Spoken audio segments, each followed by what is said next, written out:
Introduction. Let's face it, most people play a losing game.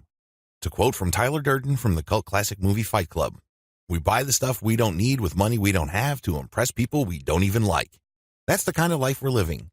I know it sounds harsh. I know it sounds judgmental, but it's also the truth.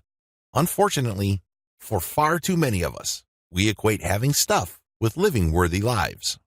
We equate the stuff that we wear, the stuff that we own, and the things we focus on with the quality of our lives. In fact, for far too many people, stuff or possessions are one and the same as self and self-worth. This should not be a surprise because far too many people confuse price with value. We think that the more expensive something is, the more value it has, and we allow ourselves to feel worthwhile, appreciated, and acknowledged depending on the price of the stuff we have access to. What is wrong with this picture? We live our lives based on what is expected of us instead of what we actually want for ourselves. Too many people live their lives based on values they uncritically and unthinkingly copy and pasted from others. In fact, a lot of adult children are simply living their lives based on a script that they automatically imported from their parents. They did not stop to challenge the script. In fact, a lot of people didn't even bother to read it at all.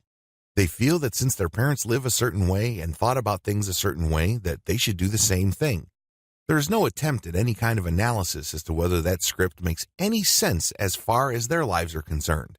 They don't think about a better fit between the script and the lives they are living out.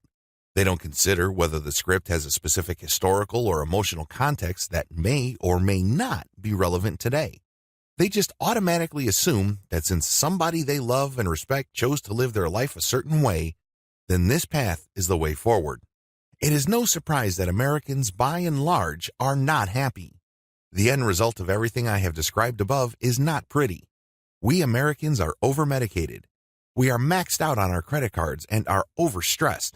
In spite of all the money, time, effort, and mental energy we spend on getting more and more stuff, we are nowhere close to being content. We are actually nowhere near to living the kind of joyful life we initially sought out to achieve. The reason for this is actually quite obvious. We live cluttered lives. What makes this tragic is that we are not even aware of it.